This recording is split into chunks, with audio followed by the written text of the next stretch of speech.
जय माता दी। माँ का दूसरा स्वरूप ब्रह्मचारिणी का है। ब्रह्मचारिणी अर्थात तप का आचरण करने वाली। ब्रह्म शब्द के अन्य अर्थ है वेद, तत्व और तप। ब्रह्मचारिणी देवी का स्वरूप ज्योतिर्मय है। दाहिने हाथ में माला एवं बाएं हाथ में कमंडलू है। वस्तुतः ब्रह्मचारिणी शैलपुत्री का ही अंश रूप है। नारद के उपदेश से इन्हीं देवी ब्रह्मचारिणी ने भगवान शंकर जी को पति रूप में प्राप्त करने के लिए तपस्या की। इसी तपस्या के कारण इन्हें ब्रह्मचारिणी नाम से पुकारा गया। तप काल में 1000 वर्ष उन्होंने केवल फल मूल खाए। 100 वर्षों तक केवल शाक ही खाया। कुछ दिनों तक खुले आकाश के नीचे वर्षा और धूप के भयानक कष्ट सहे। इसके पश्चात 3000 वर्षों तक जमीन पर टूटकर गिरे बेल पत्रों को खाया। भगवान शंकर की दिन रात आराधना की। इसके बाद सूखे बेल पत्रों को भी खाना छोड़ दिया। कई हजार वर्षों तक निर्जल और निराहार तपस्या करती रही। पत्तों को भी खाना छोड़ देने के कारण उनका नाम अपर्णा पड़ा। उनकी इस तपस्या से तीनों लोकों में तहलका मच गया। देवता, ऋषि, सिद्धगण, मुनि सभी ब्रह्मचारिणी देवी की तपस्या की सराहना करने लगे। पितामह ब्रह्मा जी ने आकाशवाणी की और उनसे कहा, हे देवी, किसी ने भी ऐसी कठोर तपस्या नहीं की। तुम्हारे इस अलौकिक तप की सब ओर से सराहना हो रही है। तुम्हारी मनोकामना पूर्ण होगी। भगवान शिव तुम्हें पति रूप में प्राप्त होंगे। ब्रह्मचारिणी देवी की कई हजार वर्षों की इस कठिन तपस्या के कारण उनकी माता मैना अत्यंत दुखित हुई। ब्रह्मचारिणी देवी को देख माँ के मुंह से निकला, उई माँ। तब से देवी ब्रह्मचारिणी का नाम उमा भी पड़ गया। माँ दुर्गा जी का यह स्वरूप भक्तों और सिद्धों को अनंत फल देने वाला है। दुर्गा पूजा के दूसरे दिन इन्हीं के स्वरूप की उपासना की जाती है। भगवती की महिमा तथा मधुकेटभ का वध। जिस समय क्षीर सागर पर शेषनाग की सैया पर भगवान विष्णु के सो जाने के पश्चात मधुकेटभ का संहार करने के लिए कमल से उत्पन्न होने वाले ब्रह्मा ने जिनकी स्तुति की थी, उन्हीं महाकाली भगवती की मैं वंदना करती हूँ, जो कि अपनी 10 भुजाओं में खड्ग, चक्र, गदा, बाण, धनुष, परिघ, शूल, भुशुंडी, मस्तक और शंख धारण किए हुए है, जिनके 3 विशाल नेत्र है, जो अपने तमाम अंगों में आभूषण धारण किए हुए है, जिनके 10 मुख व 10 पैर है और जिनका तमाम अंग नीलमणि के समान चमकता है। श्री मार्कंडेय जी ने कहा कि सावर्णी नामक सूर्य देव के पुत्र 8वें मनु कहलाए। मैं उनकी उत्पत्ति विस्तार पूर्वक सुनाता हूँ, सो अब तुम ध्यान से सुनो। वे रवि की छाया से उत्पन्न पुत्र महाभाग्यशाली सावर्णी आदि ज्योति की कृपा से मनवंतरों का स्वामी जिस प्रकार हुआ, सो ध्यान पूर्वक मन लगाकर सुनो। पहले स्वरोचिष मनवंतर में चैत्र वंश में उत्पन्न सूरत नाम का राजा था, जिसका समस्त भूलोक पर राज्य था। वह प्रजा का अपने पुत्रों की भांति धर्म पूर्वक पालन करता था। राजा सूरत की राजधानी कोला नगरी थी। उस समय अनेक राजा उनका अनिष्ट करने पर तुले हुए थे। दुष्टों को कठिन दंड देने के अभिप्राय से राजा सूरत का विध्वंसियों के साथ घोर युद्ध हुआ और उन सब के पास युद्ध की सामग्री न होते भी राजा सूरत को पराजय का मुख देखना पड़ा। तत्पश्चात राजा सूरत लौटकर अपने नगर में आ गए और वे केवल अपने देश मात्र के ही स्वामी रह गए, परंतु वहां भी वे शत्रुओं द्वारा घेर लिए गए। अब तो नगर में भी वे विवश हो गए, क्योंकि उनके ही दुष्ट मंत्रियों द्वारा दुर्बल राजा सूरत का कोष, सेना आदि धोखे से अपने अधिकार में कर लिए गए। इस प्रकार स्वामित्व छिन जाने पर राजा सूरत शिकार के बहाने से अकेले घोड़े पर सवार होकर सघन वन में जा पहुँचे। उसी वन में सर्वश्रेष्ठ श्री मेधा ऋषि का आश्रम अत्यंत शांत और रमणीक था। वहाँ अनेक प्रकार के पशु, पक्षी, हरिण और ऋषि कुमारों के वातावरण से वह बहुत सुहावना नजर आता था। राजा सूरत के वहाँ पहुँचने पर मेधा ऋषि ने उनका बहुत कुछ सत्कार किया। मुनि द्वारा सत्कार पाकर राजा सूरत वहाँ कुछ दिन ठहर गए। एक दिन राजा सूरत को अपने देश और राज्य का मोह आ गया और सोचने लगे कि जो नगर मेरे पूर्वजों द्वारा पालित था वह मुझसे रहित हो गया। मैं नहीं जानता कि वे दुष्ट दुराचारी मेरे मंत्री आदि नौकर मेरी प्रजा के साथ कैसा व्यवहार करते होंगे, और ये भी नहीं मालूम कि सदैव मस्त और मतवाला रहने वाला मेरा हाथी जो सूरवीर और प्रमुख था, आज शत्रुओं के वश में हो जाने पर कैसे रहता होगा। धन की प्राप्ति को जो लोग मेरे पीछे पीछे रहा करते थे, आज शत्रुओं के अधीन न जाने कैसे कैसे कष्ट पाते होंगे, और हमने अत्यंत कष्टों से जो धन एकत्रित किया था उसे वे दुष्ट लोग नष्ट करते होंगे।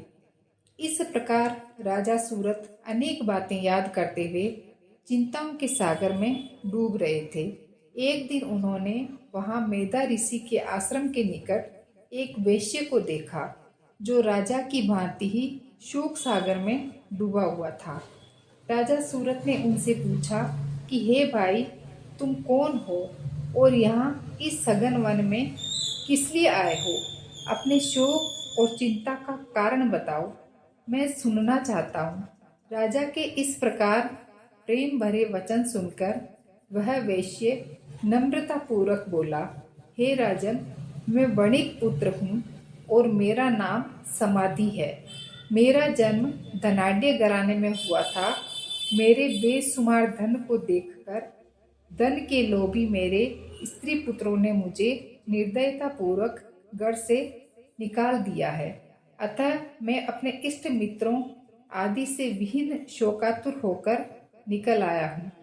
इस समय वे सब कैसे होंगे, दुखी होंगे या सुखी होंगे, बस उन्हीं की चिंता में व्याकुल हूँ। समाधि वेश्य की यह बात सुनकर राजा सूरत बोले कि हे समाधि, जिन धन के लोभी पुत्रों ने तुम्हें घर से निकाल दिया, आश्चर्य है कि फिर भी तुम्हारे चित्त में उनके प्रति इतना स्नेह बंधन क्यों है।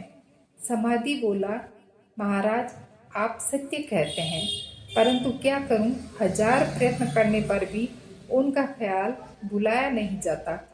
जिन स्वजनों ने मेरे साथ कठोर व्यवहार किया, फिर भी मेरी आत्मा उनके लिए इतनी बेचैन है। ये मैं स्वयं नहीं समझता कि ऐसा क्यों हो रहा है। ऐसे दुष्ट और विरोधी गुण वाले उन दोषी बंधुओं की ओर मेरा मन क्यों खींचा जा रहा है। हे राजन, उन सब के गम से मैं सांसें मारता हूँ और उन्हीं सब की चिंता मुझे रह रहकर सताए जाती है।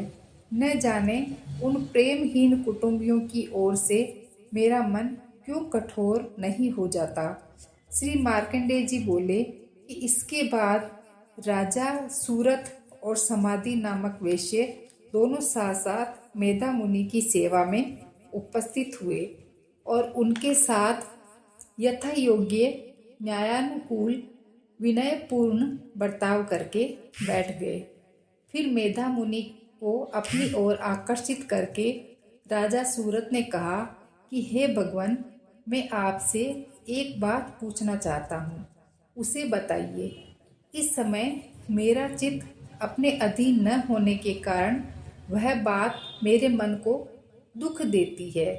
जो राज्य मेरे हाथ से चला गया है उसमें तथा उसके संपूर्ण अंगों में मेरी ममता बनी हुई है। हे मुनि श्रेष्ठ, यह जानते हुए भी कि वह अब मेरा नहीं है, अज्ञानी की भांति मुझे उसके लिए दुख होता है।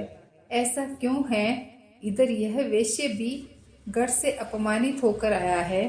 इसके स्त्री पुत्रों, सेवकों तथा स्वजनों ने इसको छोड़ दिया है, तो भी यह उनके प्रति हार्दिक स्नेह रखता है। इस प्रकार हम दोनों अत्यंत दुखी है। जिसमें प्रत्यक्ष दोष देखा गया है, उस विषय के लिए भी हमारे मन में ममतापूर्ण आकर्षण पैदा हो रहा है। महाभाग समझदार होते हुए भी हमें जो विवेक रहित प्रत्यक्ष मूढ़ता दिखाई देती है, यह क्यों है? ऋषि बोले, महाभाग, विषय मार्ग का ज्ञान सब जीवों को है। इसी प्रकार विषय भी सबके लिए अलग अलग है। कुछ प्राणी दिन में नहीं देखते, कुछ प्राणी रात में नहीं देखते, तथा कुछ जीव ऐसे हैं जो दिन और रात में बराबर ही देखते हैं। केवल मनुष्य ही समझदार होते हैं, यह बात नहीं। पशु पक्षी तथा मृग आदि सभी प्राणी समझदार होते हैं और उनकी समझ भी एक दूसरे जैसी होती है। इसके अतिरिक्त अन्य बातें भी दोनों में समान होती है। इन पक्षियों को देखो, वे स्वयं भूखे होने पर भी मोहवश बच्चों की चोंच में कितने चाव से अन्न के दाने डाल रहे हैं। नर श्रेष्ठ, क्या तुम नहीं देखते कि ये मनुष्य समझदार होते हुए उपकार का बदला पाने के लिए पुत्रों की अभिलाषा करते हैं? यद्यपि उनमें समझ की कमी नहीं है, तथापि सांसारिक स्थिति जीने मरने की परंपरा बनाए रखने वाले भगवती महामाया के प्रभाव द्वारा ममता रूपी भंवर के गहरे गड्ढे में गिराए गए हैं। इसलिए इसमें आश्चर्य नहीं करना चाहिए।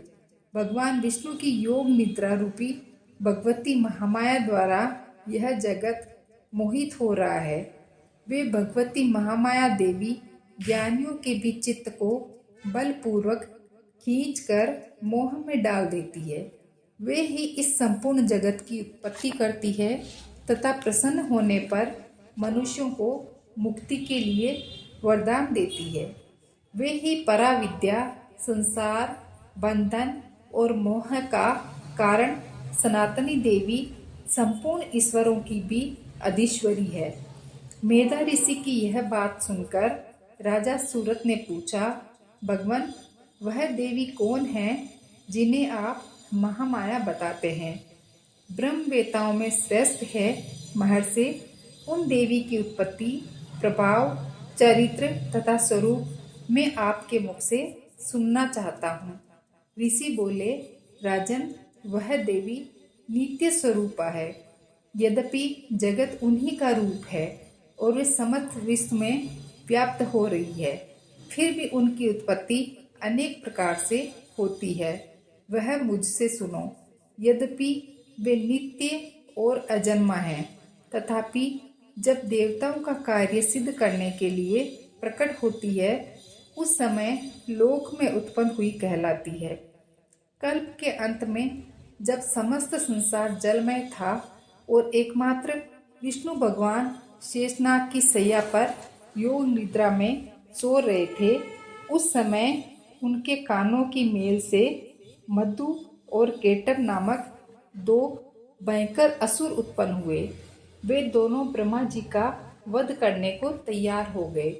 भगवान विष्णु के नाभि कमल में विराजमान प्रजापति ब्रह्मा जी ने उन भयानक असुरों को अपने पास आया और भगवान को सोया हुआ देखा, तो वे एकाग्रचित होकर भगवान विष्णु को जगाने के लिए उनके नेत्रों में निवास करने वाली योग निद्रा, जो विश्व की अधीश्वरी जगत को धारण करने वाली, संसार का पालन तथा संहार करने वाली तेज स्वरूप भगवान विष्णु की अनुपम शक्ति भगवती निद्रा देवी है, की स्तुति करने लगी।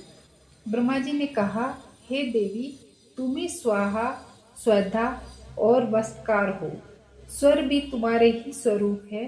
तुम ही जीवनदायिनी अमृत हो। नित्य अक्षर प्रणव में अकार, उकार, मकार, इन तीन मात्राओं के रूप में तुम ही स्थित हो तथा इन तीन मात्राओं के अतिरिक्त जो बिंदु रूपा नित्य अर्ध मात्रा है, वह भी तुम ही हो। देवी, तुम ही संध्या, सावित्री तथा परम जननी हो। देवी, तुम ही इस विश्व को धारण करती हो। तुम ही से इस जगत की उत्पत्ति, पालन तथा संहार होता है। तुम्ही महाविद्या, महामाया, महामेधा, महास्मृति, महामोहरूपा, महादेवी, महासूरी हो। त्रिगुण रूपा, महाकाल रात्रि, महारात्रि, मोहरात्रि, श्री ईश्वरी, वी, बुद्धि, लज्जा, तुष्टि, पुष्टि, शांति और क्षमा तुम्ही हो। खड़ग, शूल, गदा, चक्र, शंख, धनुष, बाण, भुसुंडी तथा परिघ ये तुम्हारे अस्त्र है। संसार के जितने सुंदर पदार्थ है तुम उन सबसे अधिक सुंदरी हो। हे सर्वस्वरूपे देवी, सत असत जितनी वस्तुएं हैं उनकी सब कुछ शक्ति तुम ही हो। ऐसी अवस्था में तुम्हारी क्या स्तुति हो सकती है जो इस जगत की सृष्टि, पालन और संहार करते हैं।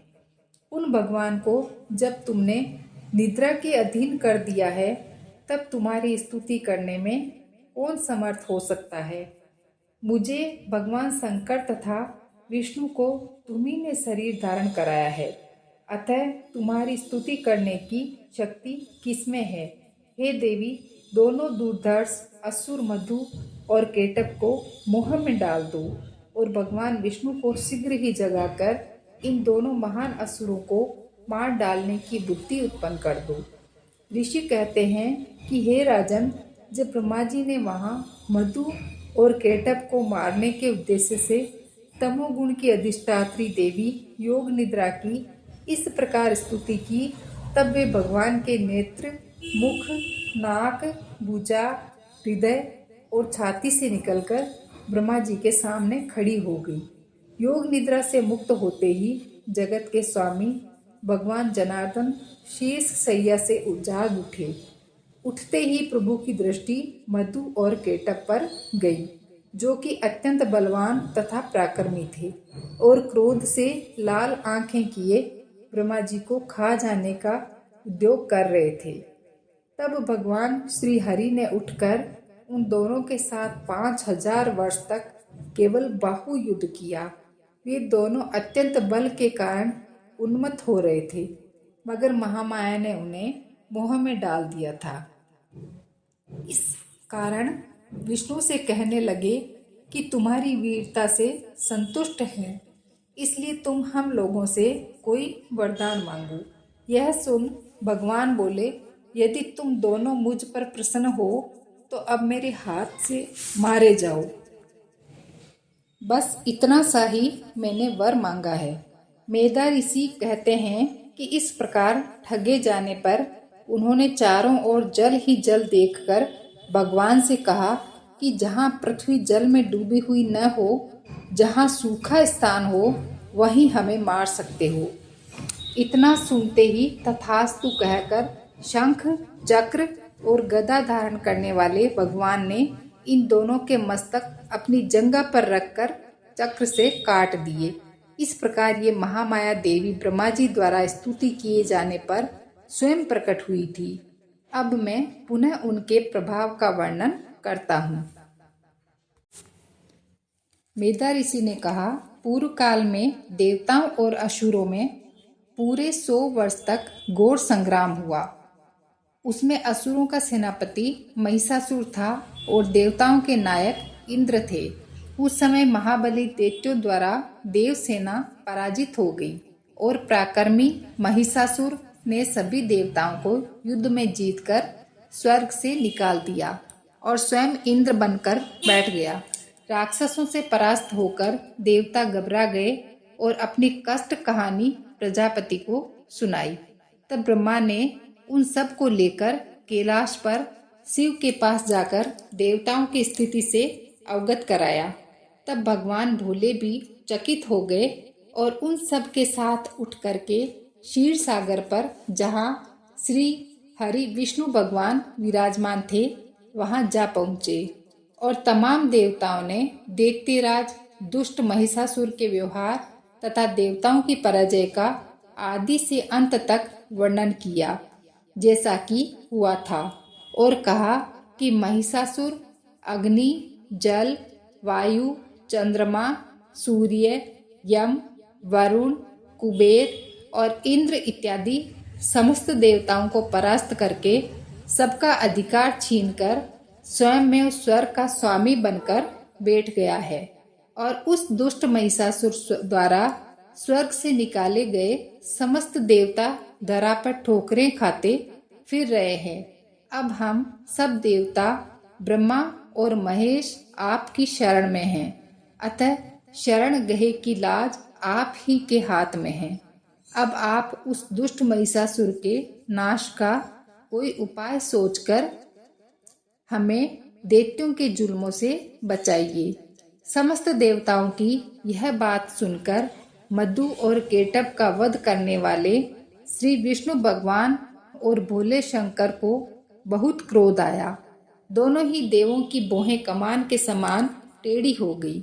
दोनों के मुख क्रोध से लाल हो गए।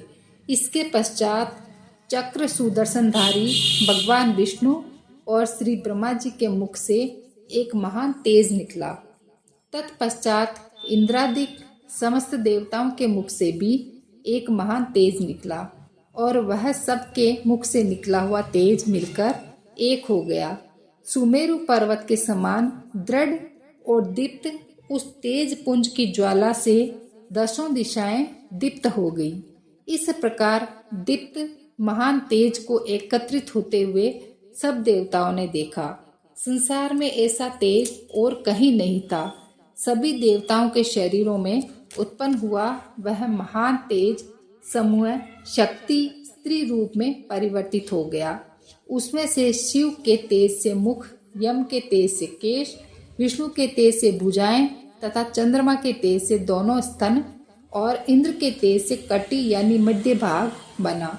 वरुण के तेज से जांघें और कुबेर के तेज से नितंब, ब्रह्मा के तेज से दोनों चरण, सूर्य के तेज से दोनों पैरों की अंगुलियां और आठों वसुओं के तेज से हाथों की 10 अंगुलियां बनी। कुबेर के तेज से नासिका, प्रजापति के तेज से दांत और अग्नि के तेज से तीनों नेत्र पैदा हो गए। दोनों संध्याओं के तेज से आंखों की मोहें, वायु के तेज से कामनाएं और दूसरे सब देवताओं के तेज से एक देवी का स्वरूप प्रकट हो गया। इस प्रकार श्री आदि शक्ति महामाया का प्रादुर्भाव हुआ। उसके पश्चात महिषासुर से सताए गए सभी देवताओं के तेज समूह से उत्पन्न उस प्रकाशमय स्वरूप की दिव्य ज्योति देखकर सभी देवता प्रसन्न हो गए। श्री शंकर भगवान ने देवी को त्रिशूल दिया। विष्णु भगवान ने अपने चक्र सुदर्शन से दूसरा चक्र निकालकर देवी को दिया। वरुण ने देवी को शंख और अग्नि ने शक्ति, वायु ने धनुष और तीरों से भरे तरकस दिए। सूर्यराज इंद्र ने अपने वज्र से निकालकर वज्र और ऐरावत हाथी से लेकर घंटा दिया। यम ने अपने काल दंड से निकालकर दंड दिया और वरुण ने पास, दक्ष प्रजापति ने अक्षमाला, ब्रह्मा ने कमंडलू, सूर्य ने देवी जी के समस्त रोमकूपों में अपनी किरण का तेज भर दिया। काल ने खड़ग और चमकीली ढाल दी। क्षीरसागर ने अत्यंत सुंदर मुक्ताहार और 2 नवीन दिव्य वस्त्र तथा चूड़ामणि और कानों के कर्णफूल कुंडल दिए। हाथों में कंकण और स्वच्छ अर्धचंद्र ललाट पर शोभित कर दिया। सब ने दोनों ही भुजाओं के बाजूबंद, पगों की पायजेबें, गले की सुंदर हंसली और सब अंगुलियों में पहनने के लिए रत्नों की बनी अंगूठियां भी दी। विश्वकर्मा ने निर्मल फरसा दिया। साथ ही अनेक प्रकार के अस्त्र शस्त्र और किसी शस्त्र से न छिदने वाला कवच दिया। मस्तक और वक्ष स्थल पर पहनने को सुंदर कमल की मालाएं दी। समुद्र ने दिव्य कमल दिया। हिमालय ने सवारी के लिए भूरा कहरी सिंह दिया। अन्य अनेक प्रकार के रत्न भी दिए। कुबेर ने सूरा आसव से भरा पान पात्र गिलास दिया।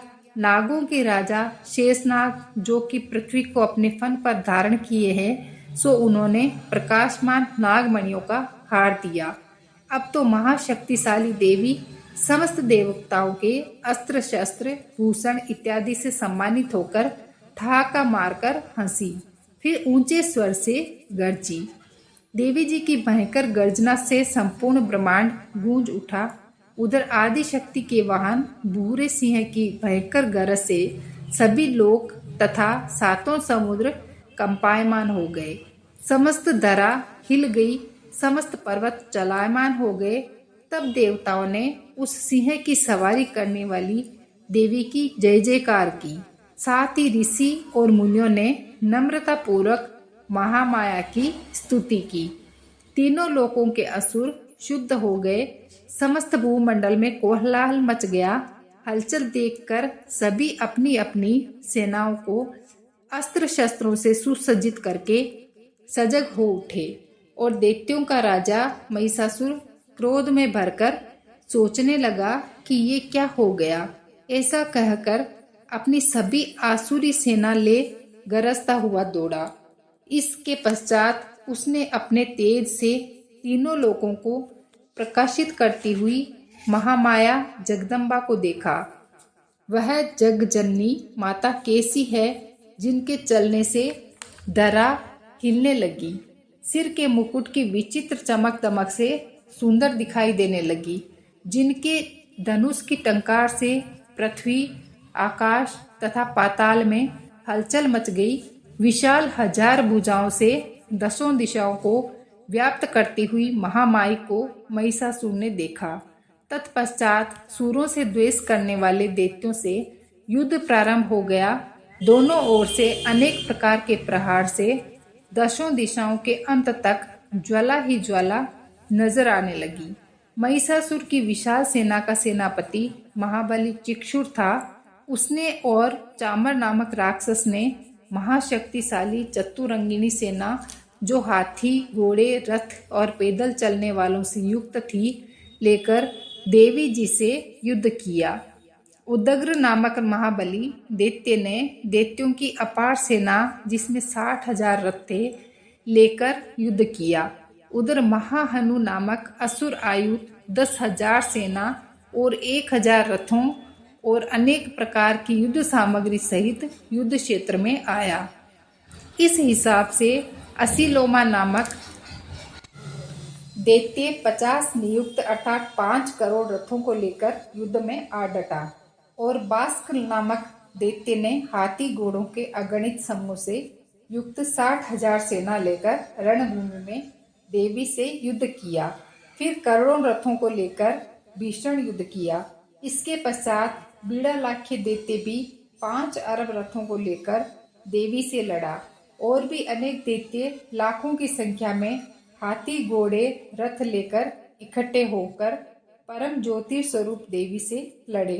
तत्पश्चात कोटि कोटि पदार्थ संख्या अर्थात करोड़ों करोड़ों हजारों हजारों की संख्या में रथ और हाथी घोड़ों से युक्त वह महादैत्य महिषासुर भी उस युद्ध में सम्मिलित होकर युद्ध करने लगा। तोमर, बिंदीपाल, हाथ से फेंके जाने वाले अस्त्र, लाठी, शक्ति, मूसल, तोड़फोड़ करने वाला अस्त्र, खड़ग, फरसा, कीरच आदि से महाशक्ति युक्त देवी पर प्रहार करने लगे। दैत्यों द्वारा चलाए गए शक्ति आयुध महामाया ने अपने अस्त्रों शस्त्रों द्वारा खेल में ही काट दिए और ऋषियों द्वारा स्तुति की गई। प्रसन्न मुख वाली देवी अपने अस्त्र शस्त्र असुरों पर चलाने लगी। देवी जी का वाहन सिंह भी अपनी सिर की जटाओं को चिटकता हुआ, जैसे वन में लगी हुई आग लता पत्ता छोटे बड़े वृक्षों को जलाकर भस्म कर देती है, ठीक उसी प्रकार दैत्य दल में महाकाल की भांति घूमने लगा।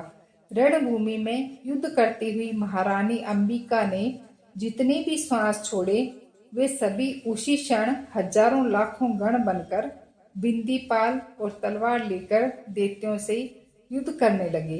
देवी के महाशक्तिशाली गण दैत्यों का संहार करते हुए ढोलक, शंख, नरसिंगे इत्यादि बजाते चिंगारते।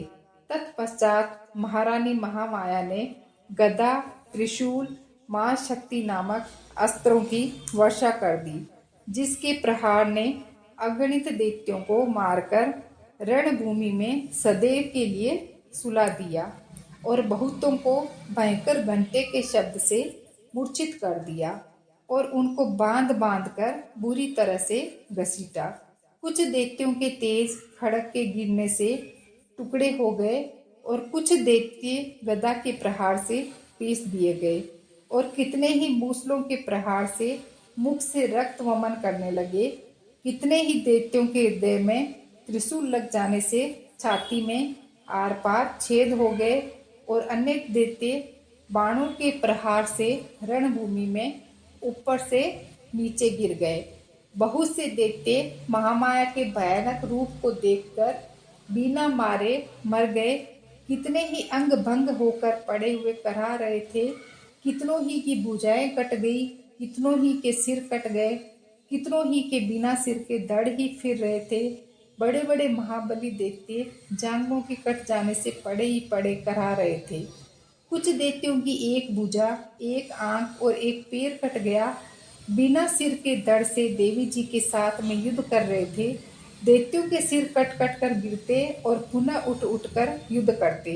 वे कब नाप तुरही नरसिंहा बजा बजा कर योद्धाओं में उल्लास भर रहे थे और कुछ बिना सिर के धड़ प्रेत योनि प्राप्त करके ठहरो ठहरो मारो मारो कहकर देवी जी की ओर दौड़ रहे थे। देवी जी के अस्त्रों द्वारा गिराए गए हाथी, घोड़े, रथ, पैदलों के समूह से पृथ्वी पर बिछोना हो गया। पृथ्वी आच्छादित हो गई। रण में चलने को भी मार्ग नहीं रहा। यहाँ हाथी, घोड़ों, असुरों की उस विशाल सेना का ऐसा संहार हुआ कि सर्वनाश हो गया। देवी चंडिका के महाक्रोध ने एक क्षण में ऐसा दृश्य कर दिया जैसे कि तिनकों और सूखे काठ को अग्नि जलाकर खाक कर देती है। देवी का वाहन सिंह दैत्यों के प्राणों को बटोरता, अपने गले के बालों को फहराता हुआ महान गर्जना करता। उधर देवी के गणों ने भी उन दैत्यों के साथ महाघोर युद्ध किया। यह देखकर देवता आकाश से प्रसन्न होकर जय घोष कर पुष्पों की वर्षा करने लगे। श्री मेधा ऋषि बोले कि हे राजा सूरत, महिषासुर का सेनापति चिक्षुर अपनी सेना का संहार देखकर क्रोध में भरकर स्वयं देवी जी से लड़ने गया। जिस प्रकार सुमेरु पर्वत शिखर पर मेघ पानी बरसाता है, उसी प्रकार वह बलि दैत्य चिक्षुर देवी पर बाण वर्षा करने लगा। परंतु देवी ने उसके कठिन कराल बाणों को एक क्षण के खेल में ही काट दिया और रथ के सारथी को भी घोड़ों के सहित मार दिया। महामाया ने एक ही क्षण में उसके धनुष तथा ऊपर लहराती हुई ध्वजा पताका को भी काटकर गिरा दिया और धनुषहीन चिक्षुर के अंगों में अपने तीक्ष्ण बाणों के द्वारा गहरे छेद कर दिए। तब वह दैत्य क्रोध करके धनुष, रथ और सारथियों के नष्ट हो जाने पर ढाल, तलवार लेकर देवी जी पर दौड़ पड़ा। अति शीघ्रता पूर्वक चिक्षुर ने तेज धार वाली तलवार से शेर के सिर पर भरपूर वार कर दिया और फिर देवी जी के हाथ पर भी प्रहार किया। महर्षि मेधा ने कहा कि हे राजा सूरत, चिक्षुर का वह खड्ग देवी के हाथ पर लगते ही टूटकर टुकड़े टुकड़े हो गया। तत्पश्चात उसने अत्यंत क्रोधपूर्वक लाल लाल आंखें करके त्रिशूल का वार किया। उस महाबली दैत्य ने सूर्य के तेज वाले शूल को आकाश में पहुंचाकर देवी जी पर छोड़ दिया। महामाया ने चिक्षुर वाले शूल को आकाश से आते हुए देखा तो उसके प्रत्युत्तर में अपने शूल का प्रहार किया, जिससे राक्षस के शूल के सैकड़ों टुकड़े टुकड़े हो गए और वह महादैत्य मारा गया। महिषासुर के उस महापराक्रमी सेनापति चिक्षुर के मारे जाने पर देवताओं को कष्ट देने वाला चामर हाथी पर चढ़कर आया। उसने भी देवी के ऊपर शक्ति का प्रहार किया, किंतु जगदम्बा ने उसे अपने हुंकार से आहत एवं निष्प्रभ करके पृथ्वी पर गिरा दिया। अपनी शक्ति को टूटकर गिरा हुआ देख चामर अत्यंत क्रोधित हुआ। फिर उसने शूल चलाया, किंतु देवी ने अपने बाणों द्वारा उसे भी काट डाला। इसके बाद देवी का सिंह उछलकर हाथी के मस्तक पर जा चढ़ा और दैत्य के साथ खूब जोर जोर लगाकर बाहुयुद्ध करने लगा। वे दोनों लड़ते हुए भूमि पर आ गए और अत्यंत क्रोधित होकर एक दूसरे पर भयंकर प्रहार करते हुए तत्पश्चात सिंह बड़े वेग से आकाश की ओर उछला और उधर से गिरते समय उसने अपने पंजों के प्रहार से चामर का सिर धड़ से अलग कर दिया। इसी प्रकार उद्दग्न भी शिला और वृक्ष आदि की मार से युद्ध क्षेत्र में मारा गया। कराल भी दांतों, मुक्कों तथा थप्पड़ों की चोट से धराशायी हो गया। क्रोधित होकर देवी ने गदा के प्रहार से उद्दत का कचूमर निकाल दिया। बिंदीपाल से वास्कल को तथा बाणों से ताम्र और अंधक को मार डाला। 3 नेत्रों वाली देवी ने त्रिशूल से उग्राक्ष, उग्रवीर्य तथा महाहनु नामक दैत्य मार गिराए। तलवार से बिडाल का मस्तक धड़ से अलग कर दिया। दुर्धर और दुर्मुख नामक दैत्यों को बाणों की मार से यमलोक भेज दिया। अपनी सेना को इस प्रकार नष्ट होता देख महिषासुर भैंसे का रूप धारण कर देवी के गणों को त्रास देने लगा। किन्हीं को थुत्तुन से, किन्हीं को खुरों से, किन्हीं को पूंछ से चोट पहुंचाकर, कुछ को सींगों से फाड़कर, कुछ गणों को वेग से, किन्हीं को गर्जना करके, कुछ को चक्कर देकर तथा कितने ही गणों को अपने नथुनों की निश्वास वायु के झोंकों से धराशायी कर दिया। इस प्रकार देवी के गणों की सेना को गिराकर वह असुर महादेवी के सिंह को मारने के लिए झपटा। इससे जगदम्बा अत्यंत क्रोधित हो गई। उधर महापराक्रमी महिषासुर भी क्रोध में भरकर अपने खुरों से पृथ्वी को खोदने तथा गर्जना करते हुए अपने सींगों से ऊंचे ऊंचे पर्वतों को उठाकर फेंकने लगा। अत्यंत वेग से चक्कर देने के कारण पृथ्वी फटने लगी। उसकी पूंछ से टकराकर समुद्र सब ओर से धरती को डुबोने लगा। हिलते हुए सींगों की चोट से फटकर बादलों के टुकड़े टुकड़े हो गए। उसकी श्वास के प्रचंड वेग से उड़े हुए सैकड़ों पर्वत आकाश से गिरने लगे। इस प्रकार क्रोध में भरे हुए उस महादैत्य को अपनी ओर आता देखकर चंडिका ने उसको मारने के लिए महान क्रोध किया और उन्होंने पास फेंककर उस महान दैत्य को बांध लिया। बंध जाने पर वह भैंसे का रूप छोड़कर तत्काल सिंह के रूप में प्रकट हो गया। उस अवस्था में जगदम्बा जो ही उसका मस्तक काटने के लिए उद्यत हुई, तो ही वह खड्ग हाथ में लेकर पुरुष के रूप में दिखाई देने लगा। तब देवी ने शीघ्र ही बाणों की वर्षा करके ढाल और तलवार सहित उस पुरुष को भी बांध लिया। इसके पश्चात उसने महान गजराज का रूप बना लिया और गरजते हुए अपनी सूंड से देवी के विशाल सिंह को खींचने लगा। तब देवी ने अपनी तलवार से उसकी सूंड काट डाली। इसके पश्चात वह महादैत्य पुनः भैंसे का शरीर धारण करके पहले की ही भांति चराचर तीनों लोकों के प्राणियों को व्याकुल करने लगा। तब क्रोध में भरी हुई जगदम्बा चंडिका बारंबार उत्तम मधु का पान करने और लाल लाल नेत्र करके हंसने लगी। उधर बल और पराक्रम के मद से उन्मत्त हुआ वह राक्षस अपने सींगों से चंडी के ऊपर पर्वतों को फेंकने लगा। उस समय देवी अपने बाणों से असुर द्वारा फेंके हुए पर्वतों को चूर्ण करती हुई बोली। बोलते समय उनका मुख मधु के मद से लाल हो रहा था और वाणी लड़खड़ा रही थी। देवी ने कहा, ओ मूर्ख, मैं जब तक मधु पीती हूँ तब तक क्षण भर के लिए तू खूब गर्ज ले। मेरे हाथ से मारे जाने पर अब शीघ्र ही देवता भी गर्जना करेंगे। ऋषि कहते हैं, इस प्रकार कहकर देवी उछली और उस महादैत्य के ऊपर चढ़ गई। फिर अपने पैर से दबाकर उन्होंने शूल से उसके कंठ पर प्रहार किया।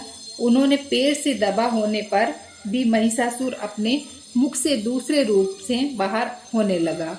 अभी वह आधे शरीर से ही निकल पाया था कि देवी ने अपने प्रभाव से उसे रोक दिया। आधा निकला होने पर भी वह महादैत्य देवी से युद्ध करने लगा। तब देवी ने अपनी विशाल तलवार से उसका मस्तक काट दिया। इसके बाद हाहाकार करती हुई देवताओं की सेना बाग खड़ी हुई और संपूर्ण देवता अत्यंत प्रसन्न होकर दिव्य महर्षियों के साथ दुर्गा देवी की स्तुति करने लगे। गंधर्व राज गायन करने लगे तथा अप्सराएं नृत्य करने लगी।